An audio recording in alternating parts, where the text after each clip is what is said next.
Alexei Navalny's suspicious death Friday in a Russian Arctic prison continues to reverberate around the globe. World leaders, including President Biden, spoke today of stepped-up sanctions against Russia as Navalny's widow picked up his fight against Vladimir Putin. Meanwhile, Russian authorities said they would hold Navalny's remains for a further 2 weeks. Привет, это Юлия Навальная. Heavy with equal parts grief and resolve, Yulia Navalnaya released this video today, vowing to keep up her husband's fight. By killing Alexei, Putin killed half of me, half of my heart, and half of my soul.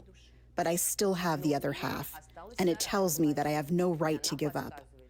I will continue the work of Alexei Navalny, continue to fight for our country.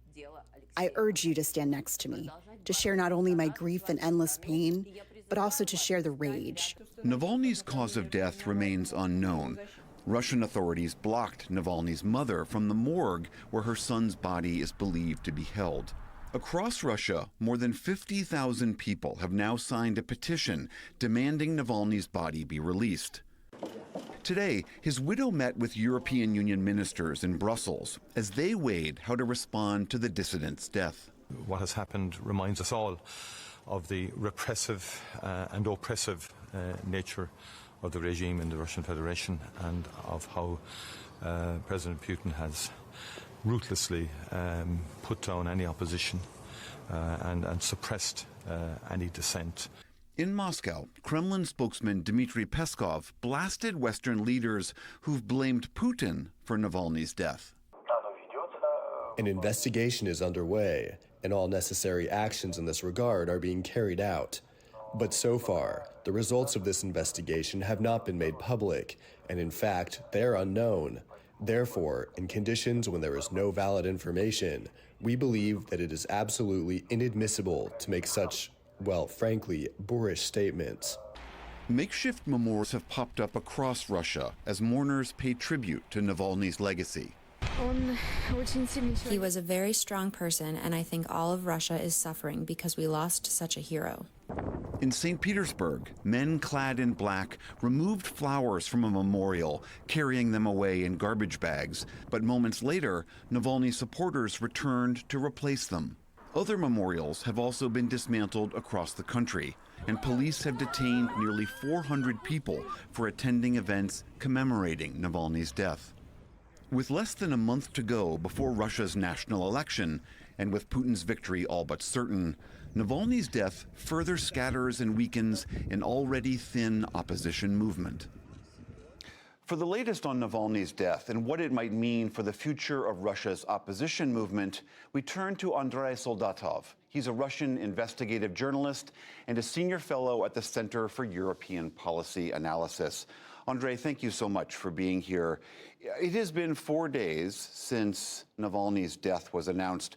Russian authorities have not allowed his family to see his body or take possession of his body. What do we know about the circumstances surrounding his death? Well, to be honest, the circumstances are getting more and more mysterious. The initial official version was that he died on the 16th, but now there are some reports from unofficial reports from his penal colony that probably he died the day before, because that when there was a lot of unusual activities, lots of cars coming to this place, and apparently it was somehow connected to his sudden death.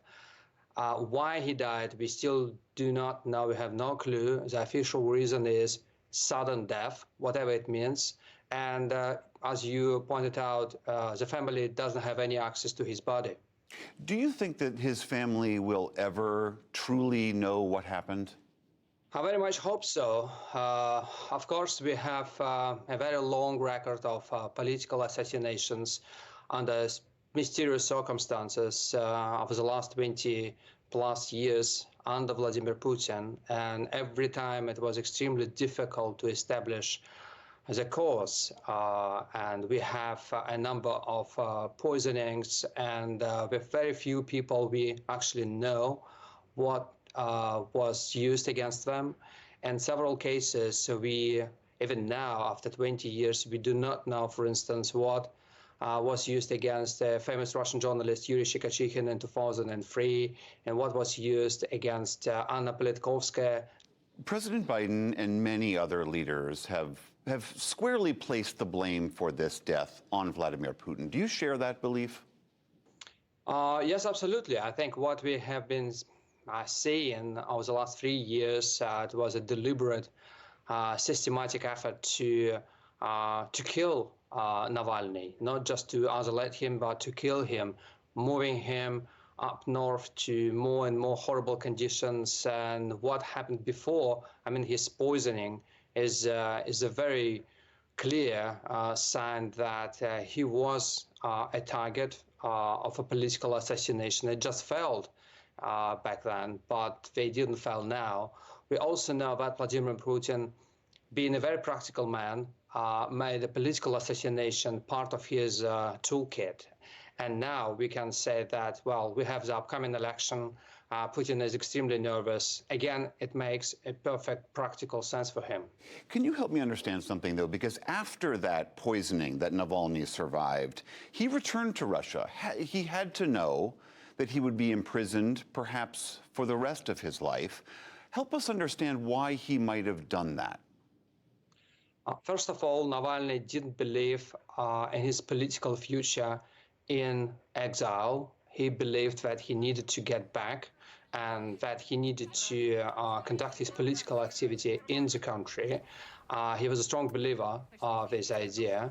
Of course, now the circumstances completely changed, but remember that it was before the full-scale invasion started, and it appeared to some people, including Navalny, that there was still some room for legitimate political activity in the country. He also built a very impressive network of supporters all over the country, and he didn't want to abandon them. And he believed that ethically he needed to be with them in Russia. Of course, he took his chances, and it was extremely brave, but, well, Vladimir Putin decided to imprison him and finally to kill him. What does this do to the opposition movement in Russia? I mean, that movement has been splintered and fractured and disparate for many, many years. Now, with its ostensible leader gone, what does that do to that movement? Well, it's impossible to deny that it is a horrible blow because, as you pointed out, yes, the movement was never cohesive, and there were always problems and arguments within the community of Russian activists and opposition politicians. Navalny was the most popular politician, and of course it is a blow. At the same time, he and his organization made possible several things which Russian political opposition believed was just impossible. For instance, he organized protests in Russian regions. And we always had this concept that Russian liberals live only in big cities like Moscow, St. Petersburg. Navalny changed that. For that, he built an organization. For that, he got his supporters, a network of people. These people are still there. They are not going anywhere. Some of them are still in the country, some of them left, but they're all very much active, and they're determined to remain active politically. All right, Andrei Soldatov, thank you so much for joining us. Thank you.